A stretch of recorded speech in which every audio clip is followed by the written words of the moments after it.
हे guys, welcome back again. एक और episode के रिव्यू में आपका बहुत बहुत स्वागत है। दोस्तों, आपने एपिसोड तो पूरा देख ही लिया होगा, लेकिन इस पूरे एपिसोड में जितनी चर्चा खाने के बारे में, खाने के सिस्टम बिठाने के बारे में हुई है, उतनी और कोई मुद्दा घर के अंदर, इससे बड़ा मुद्दा घर के अंदर कोई है ही नहीं।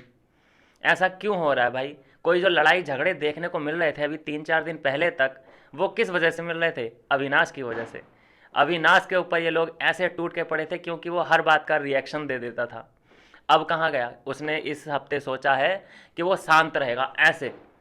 उसके पास ओपिनियन बहुत हैं, देता भी है, जहाँ ज़रूरत होती है उधर दे रहा है। विवेन को अकेले में ले जाके समझा भी रहा है, जैसे कई बार आज समझाया। लेकिन वो अब पड़ी लकड़ी नहीं ले रहा है। जैसे पिछले हफ्ते में तो बहुत ही ज़्यादा एक्टिव दिखाई दिया था, उसने अब बैकफुट पे आ गया है कि दो मेरे बिना कंटेंट दो। क्या दे हुए? अब क्या आ रहा है कंटेंट? सिर्फ खाना खाना खाना खाना, चाय नाश्ता पानी, ये कंटेंट आ रहा है घर से निकल के। क्या रोज हम यही कंटेंट देखें? कल के एपिसोड में भी यही होगा, उससे अगले एपिसोड में भी यही खाना खाना, कैसे उसको ज़्यादा मिला उसको कम मिला। तो ये चीज़ें कहाँ तक हमें एंटरटेन करेंगी, मुझे ये बात समझ नहीं आ रही है। और जब विपिन कुछ करता है या फिर अविनाश कुछ करता है, या अविनाश के ऊपर तो खैर लोगों की सबसे ज़्यादा उंगली है, तो सब लोग को लगता है अरे ये तो फुटेज के लिए कर रहा है। और जबकि हर बात में उसके लॉजिक होता है। जो ये लोग आज की डेट में उसके ऊपर उंगलियां उठा रहे हैं कि अविनाश ने ये गलत किया था, ये गलत किया था, आज की डेट में उसी काम को ये लोग कर रहे हैं। उसी गलती को ये लोग भी दोहरा रहे हैं। जैसे कि पहले आपको याद होगा, अविनाश ने एक दिन सिर्फ सेब दिया था इनको कि भाई आज रात कोई डिनर पार्टी नहीं है तुम्हारी, सेब खाओ काम चलाओ। ऐसा इन्होंने भी किया, लेकिन पहले बहुत हंगामा हो गया कि हमें तो भूखा मार दिया, हम तो अब क्या ही करेंगे, हम यहाँ पे क्या नौकर हैं किसी के, या हम गरीब हैं घर से इतने के हमें यहाँ खाना नहीं मिलेगा, ये एक लड़का हमारे पूरे राशन को कंट्रोल कर रहा है। और आज जब उसने राशन रोकने की बात कही तो सब एग्री हो गए। सब ने कहा मिलेगा सर तो ठीक है, नहीं मिलेगा तो ठीक है, नो प्रॉब्लम। तो ये घर वालों का सपोर्ट करने का तरीका होता है। जो उनका पसंदीदा होता है उसको ये विरोध भी नहीं जताते और उसके अगेंस्ट भी नहीं जाते, तो ऑटोमेटिकली उसके सपोर्ट में ही रहते हैं ये लोग। अगर किसी की गलत चीज़ पे तुम विरोध नहीं कर रहे हो, इसका मतलब है ऑटोमेटिकली तुम्हें वो अच्छा लगता है, उसकी नीतियाँ तुम्हें अच्छी लग रही हैं, इसलिए तुम अगेंस्ट उसके बात ही नहीं करते। आज भाई पोल खुली रजत की। रजत की बहुत बुरी तरीके से ले ली गई है भाई साहब। जहाँ जहाँ उसने अक्लमंदी दिखाई है वो मुंह की खाई है उसने। श्याणा कौआ क्या खाता है सबको पता है। ऊपर से गिरा फिर भी मेरे पैर ऊपर हैं, ज़मीन पे गिरा फिर भी पैर ऊपर। अंगूर खट्टे हैं, मतलब अंगूर ना मिले तो अंगूर खट्टे हैं। और फटे तो फटे नवाबी ना घटे। ये वाले जो स्लोगन है ये पूरे फिट बैठ रहे हैं आज की डेट में रजत पे। रजत इतना मैनुपुलेट, इतना थिंकिंग पे थिंकिंग, थिंकिंग पे थिंकिंग उसकी चल रही है। मैं पिछली 2-3 वीडियो बना चुका हूँ इसी के मामले में। और अब उसकी जो कैचली है वो उतरती नज़र आ रही है, बिल्कुल छलनी हो चुकी है, कुछ नहीं उसमें बचा ही नहीं है कुछ देखने के लिए। इंटरेस्टिंग है ही नहीं वो बंदा। एक उसका अंदर ऐसा दोस्त नहीं है, कोई क्लोजेस्ट फ्रेंड जो कि उसके साथ खड़ा रहे। ये होता है कि अगर तुम इधर भी नहीं हो इधर भी नहीं हो, अपने आप को न्यूट्रल बता रहे हो, अपने आप को तुम ये सोच रहे हो कि मुझे इधर से भी सपोर्ट मिलेगा, इधर से भी सपोर्ट मिलेगा और मैं बचता रहूँगा, इधर से भी मलाई मिलेगी खाने को, इधर से भी मलाई मिलेगी, मेरा काम चलता रहेगा। ऐसा नहीं होता है। बिग बॉस हाउस में तो कम से कम ऐसा नहीं होता है भाई। या ऐसा जो आम जिंदगी चल रही है, बिग बॉस से बाहर ऐसा हो सकता है, राजनीति में ऐसा हो सकता है, लेकिन घर में आपको कोई ना कोई पार्टी में रहना ही पड़ेगा। उधर ही आप सेफ फील कर सकते हो, क्योंकि कम से कम जो तुम्हारे 3-4 लोग हैं, कम से कम वो तो तुम्हारे परफेक्ट हैं ना, उन पे तो डाउट नहीं है ना। अगर तुम न्यूट्रल रहोगे तो तुम्हें सब पे शक होगा कि यार ये कहीं मुझे ना लुढ़का दे, कहीं ये मुझे लुढ़का ना दे। लेकिन रजत ने भाई ओवर थिंकर, अपने आप को स्मार्ट बहुत ज़्यादा समझता है। अब अंदर जाते ही क्या कह रहा है, कैमरे से बात करते हैं कि मैं अंदर बहुत ज़्यादा दुखी हूँ, लेकिन मैं इनको दिखाऊंगा नहीं कि मैं दुखी हूँ, क्योंकि ये लोग मुझे दुखी देखना चाहते हैं और अगर मैं दुख दिखाया अपने चेहरे पे इनको तो ये लोग खुश हो जाएंगे। तो मुझे अपने चेहरे पे स्माइल रखनी पड़ेगी ताकि ये लोग दुखी रहें।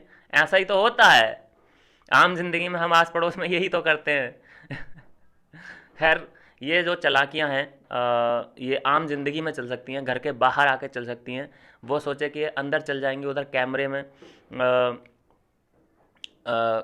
घर वालों के साथ वो ऐसा कर लेगा, तो अपने आप को ही तकलीफ दे रहा है। घर वाले क्या, अगर वो खुश है तो देखेंगे, क्या ही रिएक्ट कर देंगे, क्या ही फर्क पड़ जाएगा।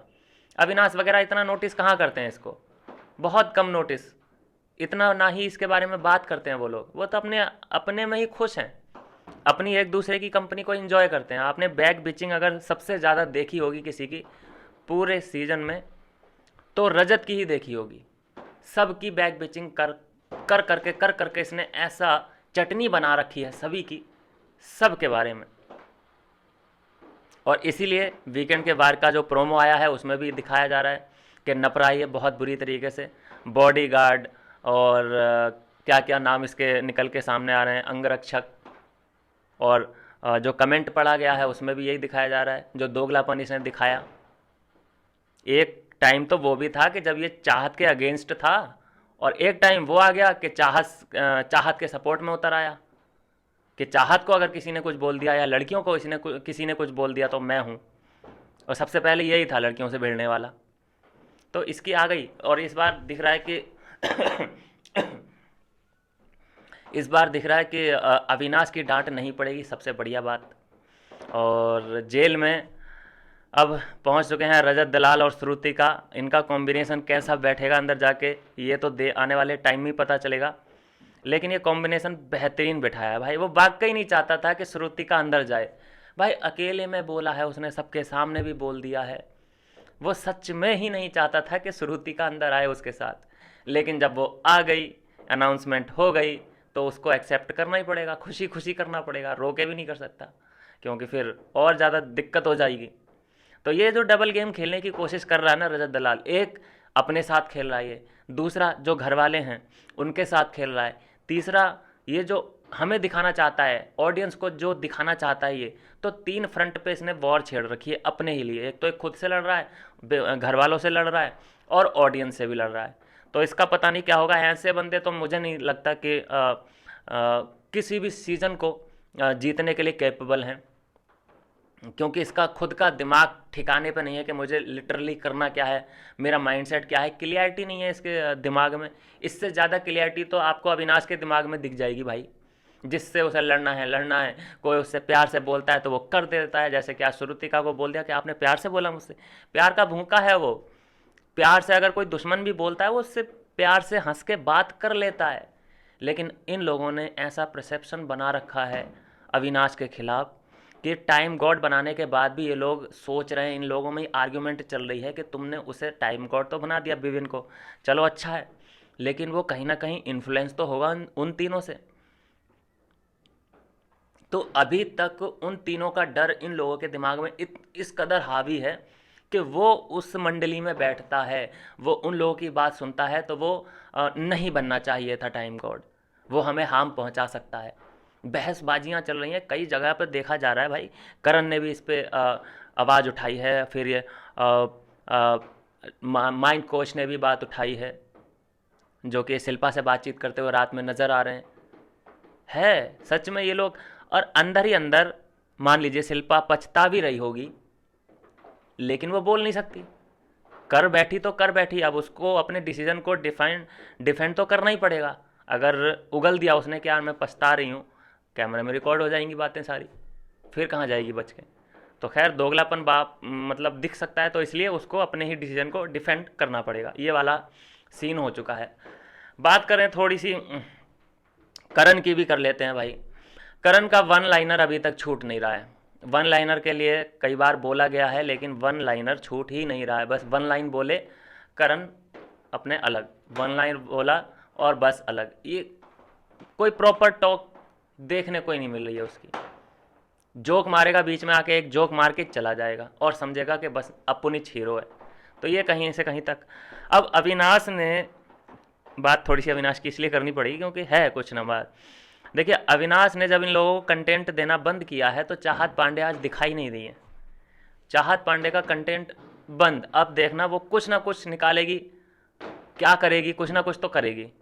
वो ऐसे खामोश नहीं बैठ सकती। अगर उसे रियलाइज़ हुआ कि मैं दिख ही नहीं रही हूँ, क्योंकि वो इतनी बड़ी एक्टर है, और अगर कुछ नहीं दिखा तो फिर कैसे सरवाइव कैसे कर पाएगी वो भाई। बॉटम में आ सकती है, अभी टॉप में नाम गिना जा रहा है उसका, लेकिन जो अभी उसने मॉनिटर वाली जो उपाधि ली थी उसने, जो मॉनिटर की एक उसको पावर मिली थी, उसने उसका अच्छे से यूटिलाइज़ किया नहीं। मुझे तो ऐसा ही लग रहा है भाई, बिग बॉस इम्प्रेस हुए नहीं उससे। बनी मोटर मॉनिटर सॉरी, और मॉनिटर बनने के बाद कब उसकी ये अवधि ख़त्म हो गई पता ही नहीं चला।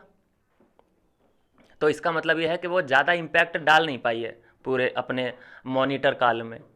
तो खैर आज देखिए, ज़्यादा जो पूरा डिस्कशन था घर वालों का, विभिन्न जो टाइम ऑफ गॉड बन चुका है, उसने ड्यूटी बांटी, वो एक हाईलाइटेड था।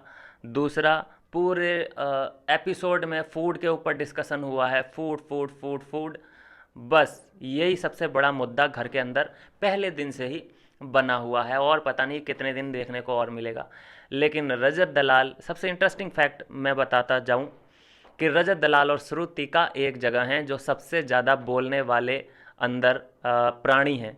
और जब ये लोग एक दूसरे की बात सुनेंगे, सोते समय, जागते समय, हर समय, क्या इनके हालात होने वाले हैं भाई, मज़ा बहुत आएगा।